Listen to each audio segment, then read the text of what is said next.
I want to ride my bicycle, bicycle. Dana here. We're going to talk about the intervals and pedaling drills that will get you ready for the ride. We're going to start with one-legged drills. With one-legged drills, you're going to pedal with one leg. They're also called OLDs in your training. When you unclip for one-legged drills, these are great for pedaling efficiency. You want to be sure to rest the foot that is not pedaling on your trainer for safety's sake. Okay, so we can just rest it right there on the trainer as you pedal one-legged. Important thing to do, because we would like for you to transition to road eventually, if you feel comfortable doing that, is when you do one-legged drills in the trainer, it's very easy as you or natural to unclip. You kind of lean on one side. Well, if you go and do that while you're out of doors, that's not going to work very well. You're going to be wiggling and wobbling all over the place. So when you do your one-legged drills, be sure to keep your core engaged and equal pressure on the handlebars the entire time. So that way you don't end up leaning when you end up out on the road. Another drill you're going to be doing is fast cadence. Fast cadence drills work your leg speed.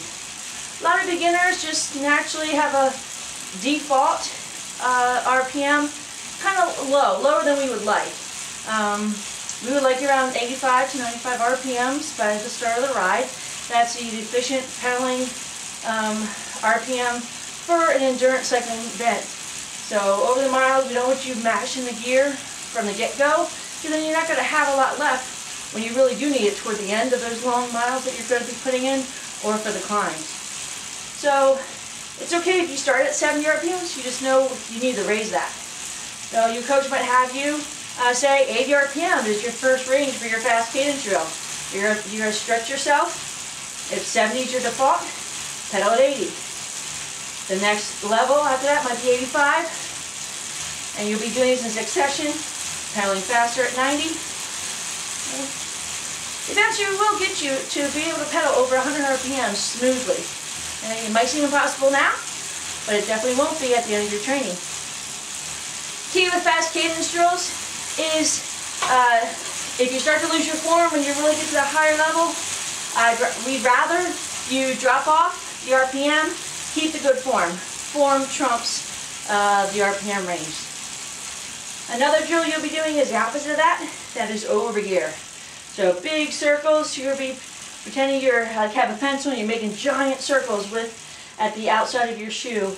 This also works pedaling form as well as works climbing strength. These are done at a higher effort range at lactate threshold, 7 out of 10. So they are quite uncomfortable, as you also are using a lot of muscular strength to turn that pedal around. These can be done great for people that live in the flats, because you can simulate a climb. Flat road or a real bumpy road or a headwind are great to do OverGear intervals into work your leg strength, climbing strength for the ride. The only downside of that is you're doing them at a faster speed than a true authentic climb. So you're going to have to get to parking lot and make sure to work on your slow speed cycling skills, so that when you are going up a true hill and you're doing 3 to 4 miles an hour, you have stability and you're not going to fall over. Another drill we're going to do are subLTs, subLactate threshold, and they are done at an effort of 6 out of 10. And so how did you find that out? Let's go back to get on the trainer in endurance pace. Endurance pace is 5 out of 10. You're going to hop on your trainer, get going at those 85 to 95 RPMs at an effort of 5 out of 10. Once you hit that, you're going to make it a little bit harder because you have to do a subLT interval. So you're going to drop the gear down to a smaller cog. So it'll get a little harder. Keep the RPMs the same, even though I have more resistance. That's how it gets harder, 6 out of 10. I'm going to hold this 6 out of 10 pace until the end of the interval that my coach prescribed. And that's the meat and potatoes of our training program. Enjoy the ride.